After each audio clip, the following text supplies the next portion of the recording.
Imagine slipping into a Prada dress without stepping into a store. Sounds surreal? This is the reality that Virtual, a startup from Denmark, is making possible. Founded in 2022 by the brilliant team of Jonas Wallengren, Felix Wigand, Markus Helle Pettersson, and Nauris Dorbe, Virtual is the new name in the fashion world, which integrates with digital innovation. Speaking of the tech-savvy genius, this is Jonas Wallengren. He is the co-founder and CEO of Virtual, originally from Copenhagen, and he has insights to share. Fortunately enough, we had the opportunity to interview Jonas online. He joined us virtually from Sweden so that we could hear his success stories on behalf of Team Business Inspection. And we couldn't be in denial that he is one of the most talented, cooperative, and insightful CEOs we have interviewed for our venture. Let's hear him out. What was always in my mind trying to build my idea is that whatever I do, it needs to be $1 billion idea, because otherwise you are not going into the VC direction. You're not building the next supermarket or smaller business. You're there to build something which is ultimately billions of dollars. Also, check out how he defines what Virtual is. What we call a virtual brand management platform, and it's a workflow SaaS that combines automations to make it very, very easy for the fashion industry to start with, but pretty much any brand who wants to take their physical products and work with them or implement them across multiple different virtual channels. Enough to notice how his business stands out. Stay tuned as we take charge and let Jonas describe how Virtual is creating a difference in his own words.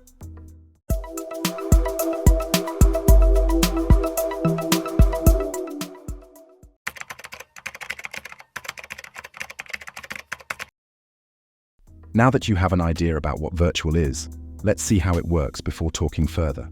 Well, take a moment and think about Snapchat's augmented reality, AR, shopping features, where you can virtually try on sneakers, jewelry, or a trendy dress. This is exactly where Virtual nails. By providing automated, scalable solutions for virtual branding, Virtual ensures that fashion brands can integrate digital features into their offerings. According to the F6S community, a Snapchat user compared Virtual to Hootsuite for virtual fashion. Like Jonas already mentioned, Virtual's platform integrates with 23 diverse digital channels, which reaches an impressive 2,500 plus computer games. This extensive network allows brands to adapt their products into user-generated content or augmented reality experiences on popular platforms like Snapchat and TikTok. The process for brands is straightforward. They log into Virtual's platform, select their target channels, and upload their collections. The platform then converts these items into 3D digital assets, making sure they are top-notch in quality through a meticulous QA process. And the result?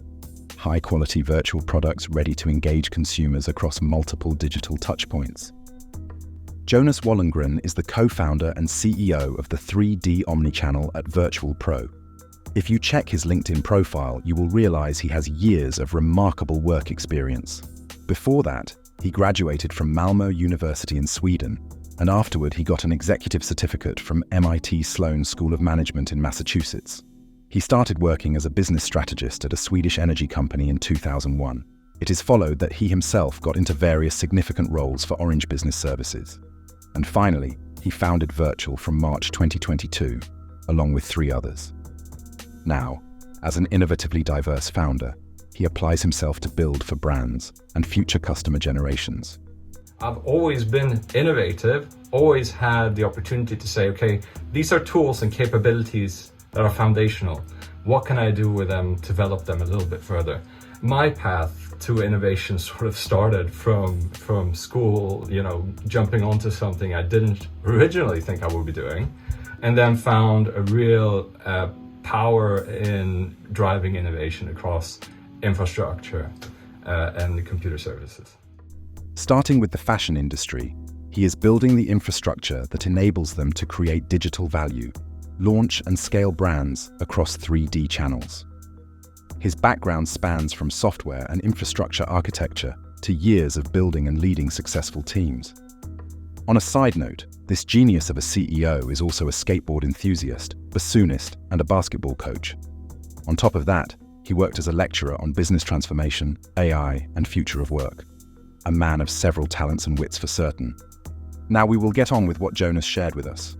We started the interview with usual greetings, and he came off humble with an approachable, amiable, and cooperative personality. First off, we wanted to know about his background, education, and early life before he started Virtual.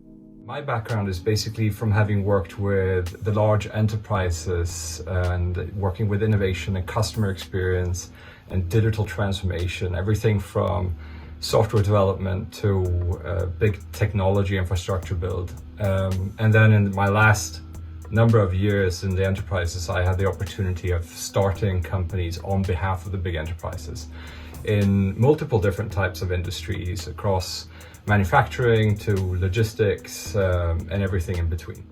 He added more from when we asked how his educational background related to his career.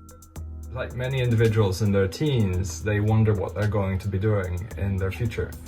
My interests were in social society and history and natural economy. Those were my core topics that I was, generally sort of interested in. And what I ended up doing was finding an interesting program around software and system development. It felt natural that in the 90s that, so computers and infrastructure was very much something that I was engaging with every day. We were, back in those days, we were setting up our own networks to computer game with our friends, etc. And we were hacking software for being able to, get the coolest, latest upgrades, etc. So we were doing all of that.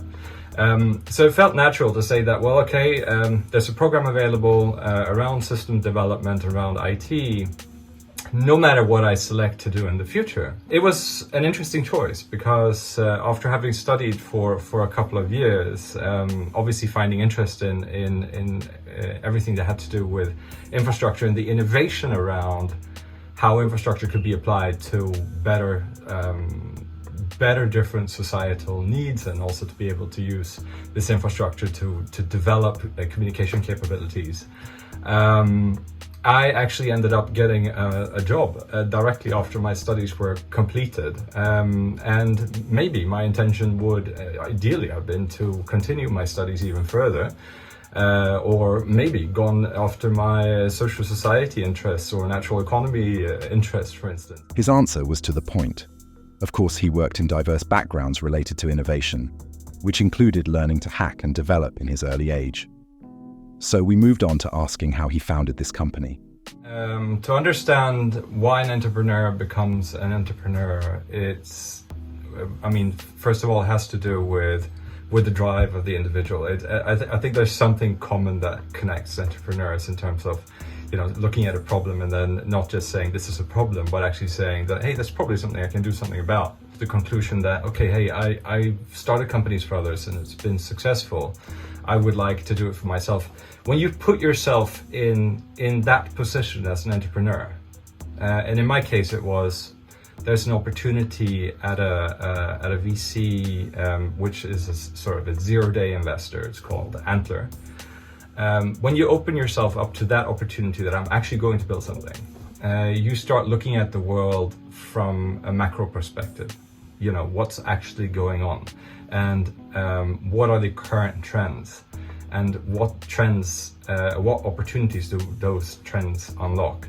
And in my case, I have 3 children, and they're obviously, like many, the source of inspiration for what the future will hold. So my children, of course, were doing the same thing, whether that was on Roblox or in other computer games that were online.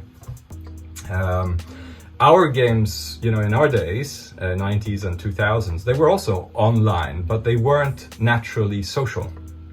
But today in the gaming world, these channels are by default social channels, and this generation are sort of using them like we used to do Facebook and LinkedIn. They're using Roblox to meet and chat with their friends and decide where they're going to have, if they're going to go and have a play date, or if they're going to have a, coffee, or if they're going to go to disco, whatever it is. Well, not only is it about digital identity, but it's about what you interact with in these environments.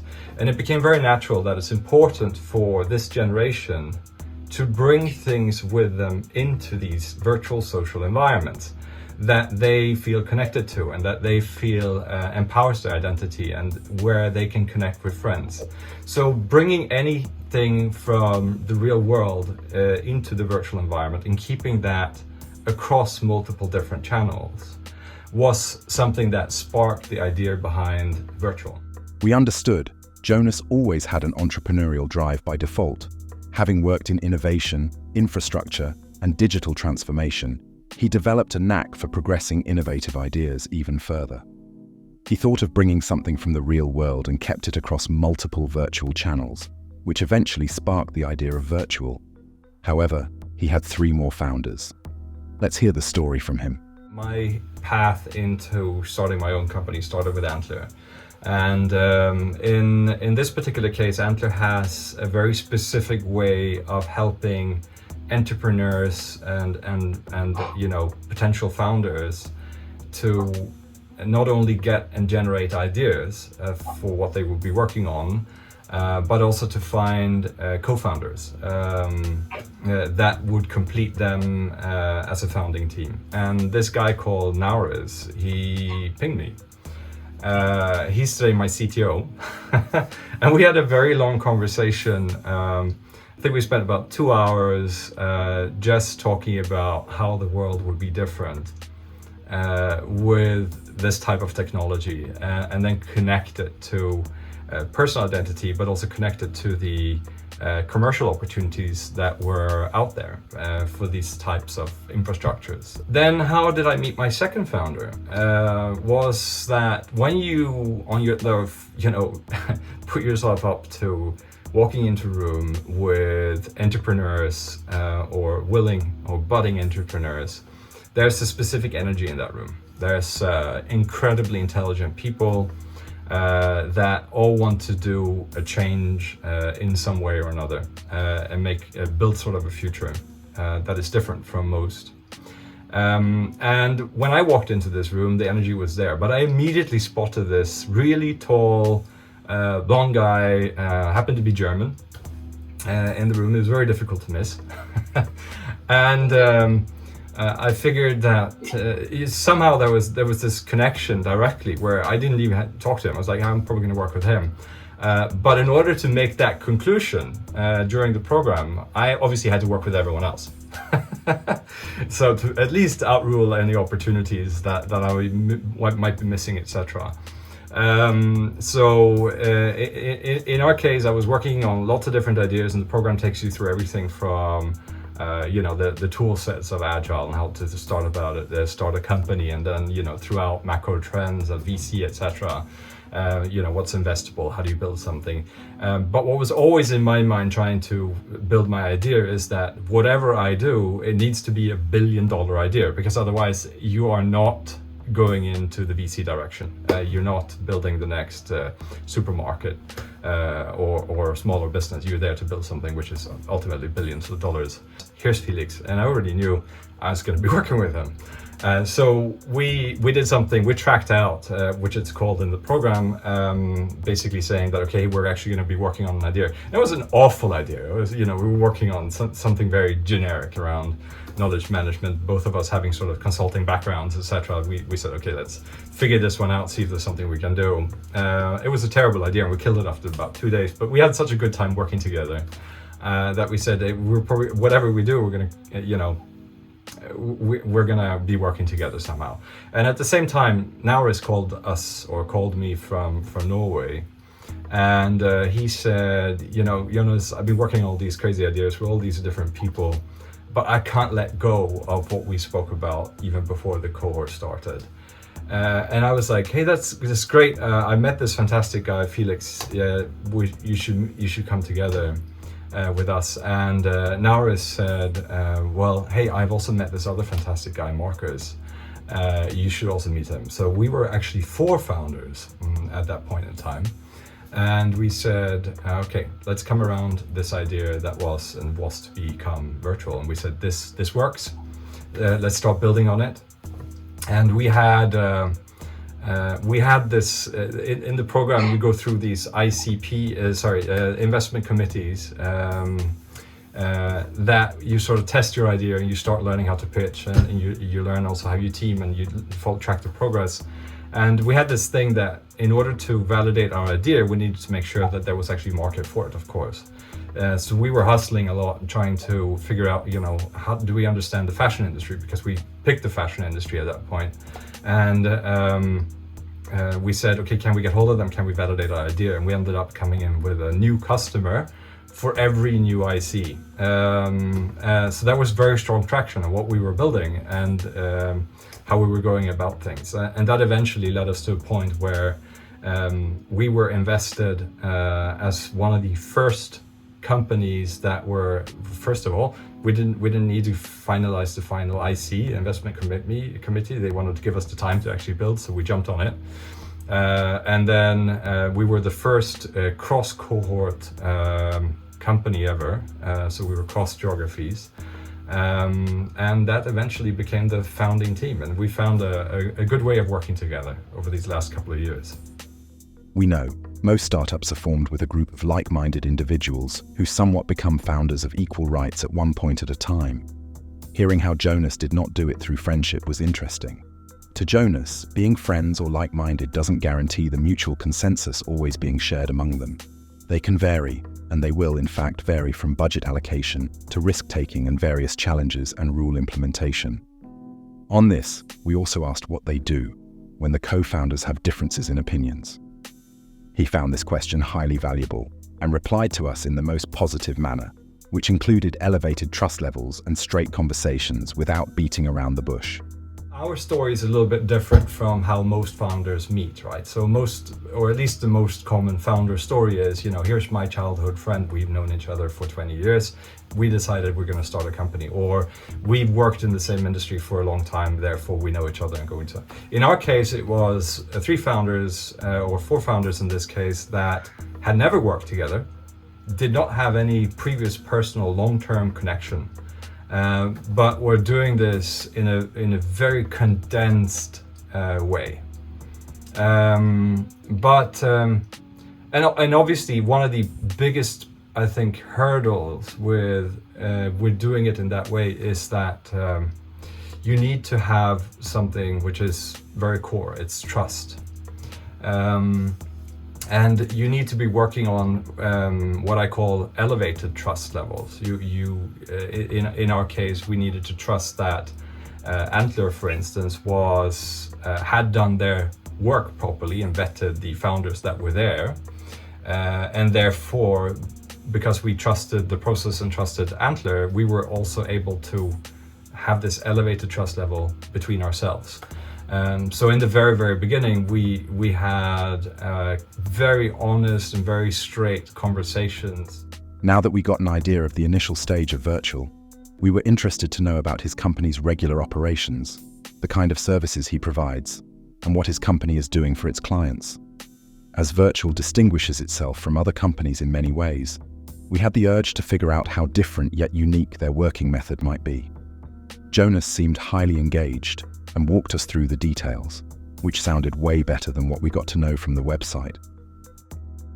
What we call a virtual brand management platform, and it's a workflow SaaS that combines automations to make it very, very easy for the fashion industry to start with, but pretty much any brand who wants to take their physical products and work with them or implement them across multiple different virtual channels. And in our case, we're working with over 23 different channels, reaching beyond 2,500 computer games, where brands can either transform their product into UGC, which is basically sellable assets within these computer games, or into customer experiences, like Snapchat AR try-on or TikTok AR try-on, and those types of channels. We have launched a platform, so basically any fashion brand can just log in today.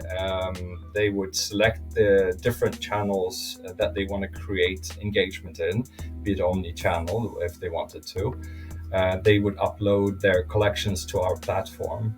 And then they would be translated into the correct 3D formats of every single one of those channels, and then manage the entire quality assurance process, making sure that the 3Ds that are coming out of the tech stack that we're using is meeting their requirements in terms of details, in terms of how they will be applied and seen, visualized, and engaged with as a customer. And once these approval flows are then managed, they would basically either download the assets or publish them across multiple different channels.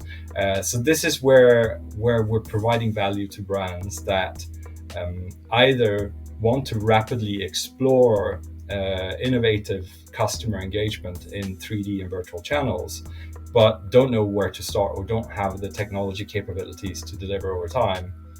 And where we have large enterprises that have already, say, built engagements as part of agency projects, for instance, be it in a computer game or be it in other social media channels. And now they want to take the step to say, okay, now I want to scale. I want to have not these 10 products, but these hundreds of products coming into these environments on a regular basis. And that is where our platform and infrastructure comes into play. After hearing him out, we got a clear perception of Virtual's smooth operational method. So next up, we wanted to know why he chose the fashion industry in particular. Be it fashion apparel, sneakers, or anything trendy that people wear. Our question was based around why this became the niche he was interested in. The reason why we selected the fashion industry was that these channels, these new social media channels and these new environments, they are naturally connected to our digital identity. Obviously, the fashion industry had understood this connection already early. So this is where the industry were activating itself during 2022, 2023, and onwards from there, and trying to find the formats that were working for them and their customer environments and how to build their DNA in these virtual channels. So that is where we started. They're the earliest adopters of these types of channels. It's a very strong fit between customer and brand DNA.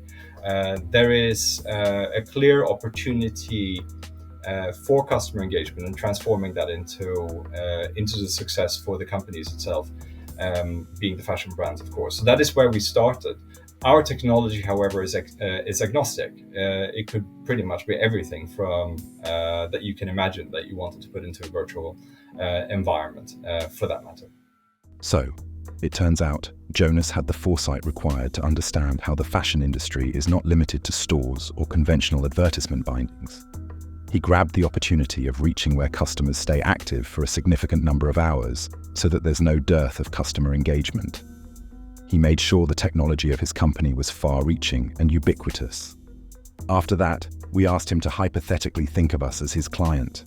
If we were to get a prospect within a month, what the process of that would be and how we could find his services. As a reply, he smiled at us and said he liked the question.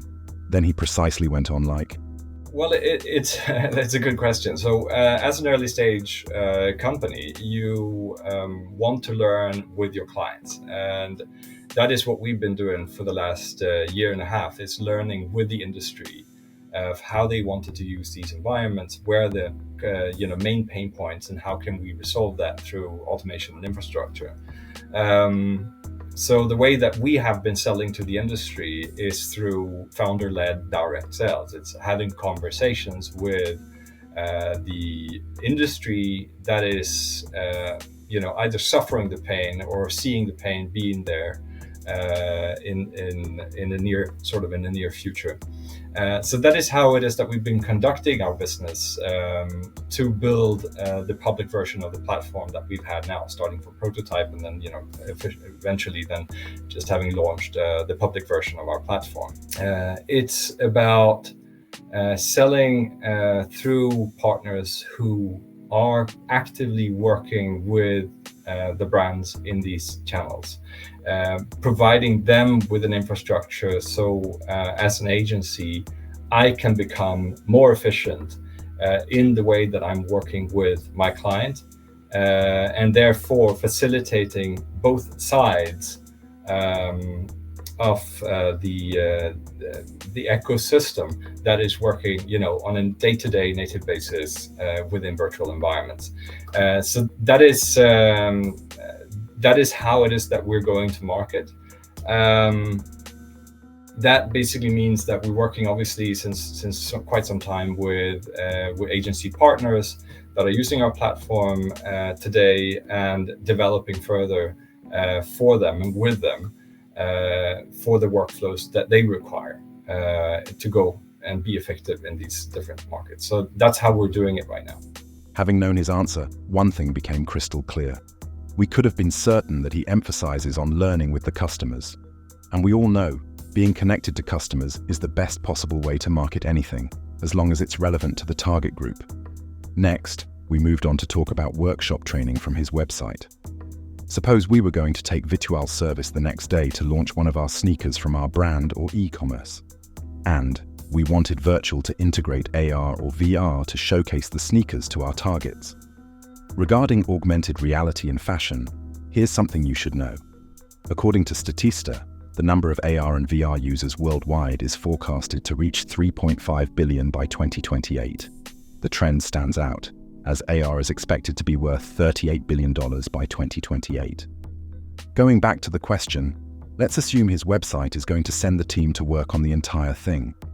But after it's done, we wanted to know if the task was going to be assigned to our in-house developers or designers, or if it would be their team doing the work anytime help is needed. He said, I think that's a good question. It really comes down to who I am as a customer. So we have been working a lot with the innovation hubs of the fashion industry, such as NFNTA in Norway or Forn in Germany, and we've provided a lot of educational workshops for the fashion industry and trying to help them to understand how immersive environments and how 3D can be applied strategically to their customer engagement, and also in other areas of the industry. So we have a lot of knowledge within our team to help a fashion brand understand how they can apply a strategy around these particular channels, and then more importantly, not only deliver a project but ongoing engagements. So we have those capabilities. So if I'm a fashion brand with my own skills and my own resources, my own marketing departments, or my preferred agencies, I would be using Virtual as a platform, an enabler in this workflow in order to scale and become more effective and remove human error and all of that to go into these environments.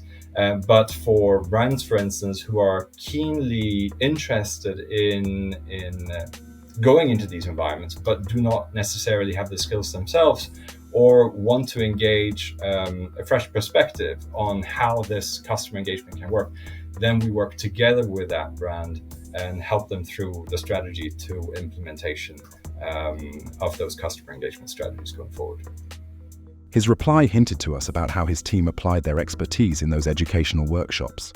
He also gave prominence to virtual enablers to reduce the number of mistakes made by brands, and talked about building customer engagement strategies further.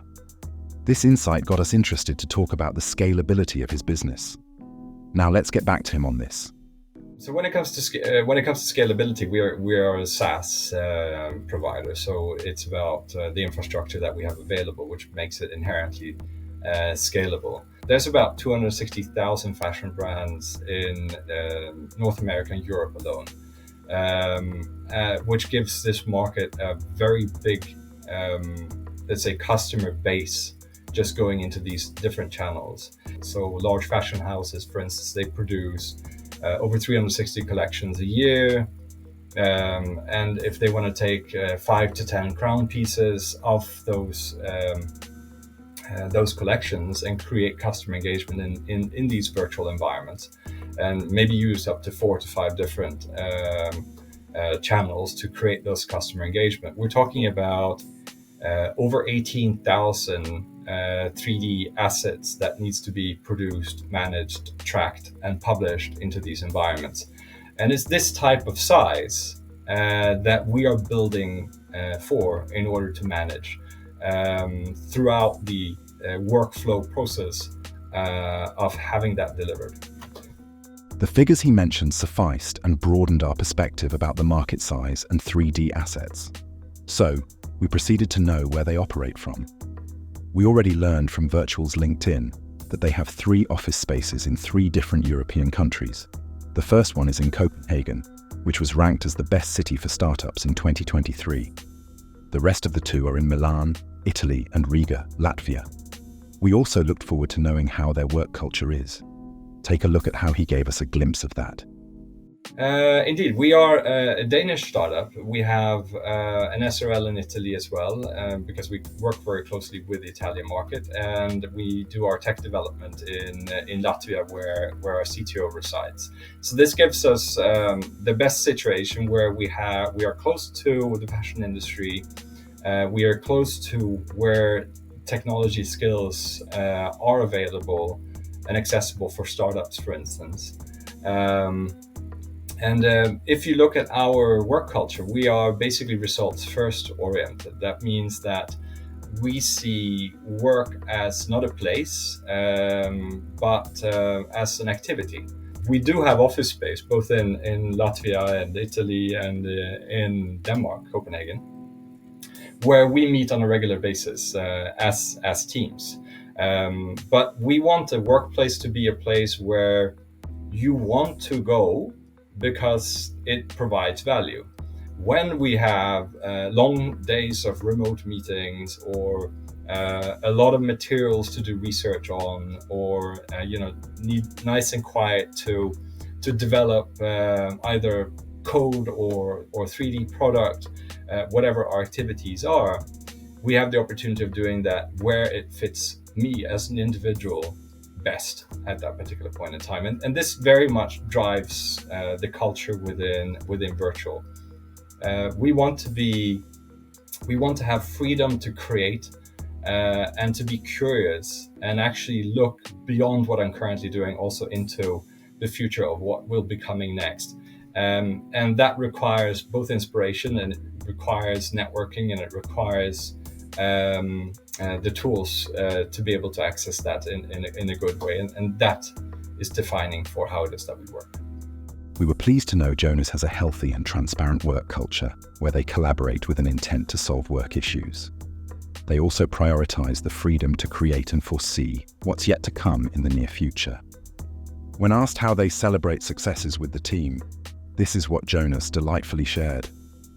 Last year, we were actually selected as one of the top 10 fashion tech startups worldwide by the fashion industry themselves. Prada, Gucci, Brunello Cucinelli, and PVH had their word in this. And this led us to Italy, and of course working alongside with the industry to develop our platform and product. And in recognition of this, we obviously took our entire founder team down to Italy and had the opportunity not only to do our offsite, but also to converse around the potential future and celebrate this success that we had finally managed to get into the fashion industry, which is a complicated landscape and requires the network to understand it, and also to have those customer engagements and actually meeting the innovation departments and working together with them of some of the largest fashion brands in the world. That was a huge success where we came together and had the opportunity to celebrate those types of successes. We were awestruck knowing his company has been selected as one of the top 10 fashion tech startups worldwide by the fashion industry. As a celebration, taking the entire team to Italy must have been a huge motivating factor. Afterward, we were keen to know if his company has an interesting story. It could be a challenge or a kind of struggle as well. To this, he chuckled and replied, I think when you start a company, so it's it's interesting because you go from the safe havens of enterprise, for instance, and you decide that you're going to do startup, what you're up for is a very, very, very radically different way of doing business, and how it is that your work days pan out in the end. You need to have an enormous amount of grit, because in any startup, the startup journey is basically trying to survive the highs and the lows, and they happen frequently. One day you might be laughing and celebrating, and the same day you're crying out of sorrow because you've hit a blocking point that seems incredibly difficult to overcome. And that is just part of the founder journey. After some time, you figure out an equilibrium where you stabilize both emotionally and you rationalize both the ups and the downs. And figure that, you know, if something is going wrong, you need to address what is going wrong, and you need to have a mindset where you know it's going right again. And that's been the story of our startup as well. I mean, we've had things go awfully wrong with everything from, you know, the very first virtual fashion shows that we were going to do, and we had problems with 3D not coming out in the way that they were supposed to do, and 3D objects that were cracking and breaking into the very last hour before the virtual fashion show, and then having to put the entire team together to just fix that one problem so that we could deliver the successful experience. And that is how it is that you have to come together as a startup. What we absolutely admired about his reply was his realistic approach to startup survival. He takes highs and lows in business positively. Then, we got down to sharing his thoughts on how he would deal with competitors, or if he saw them as a threat to his growth and strategy.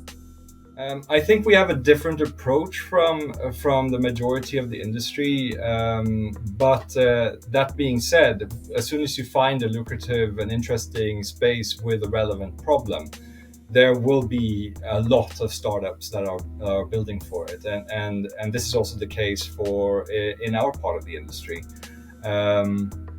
I think where we stand out and differentiate is that most startups that work in fashion tech and virtual spaces, they are building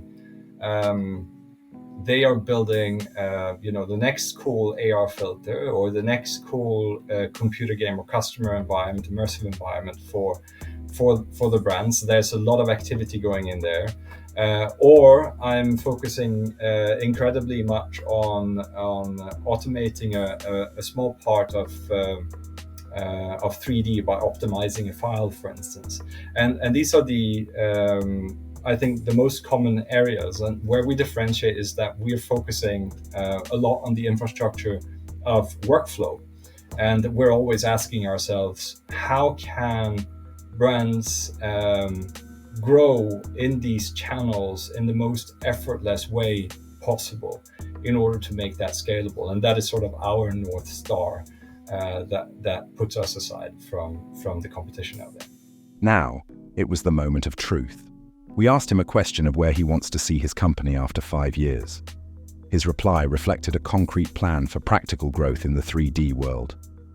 Well, after 5 years, I mean, we are building an infrastructure company. So where we see ourselves is as a core component of what will be the 3D internet eventually. And that requires us to build a stable, solid infrastructure that multiple users can, or multiple use cases can integrate into. And this is where we see ourselves as the center part of 3D and 3D compatibility and channel distribution capabilities, so that we can freely move our virtual physical environments in and around and take them with us wherever it is that we are going. And this is the infrastructure opportunity that we are taking and addressing. Finally, we requested him to convey a message to the team business inspection, and we couldn't help but admire his inspirational words of being ever prepared and ambitious. Well, I think that if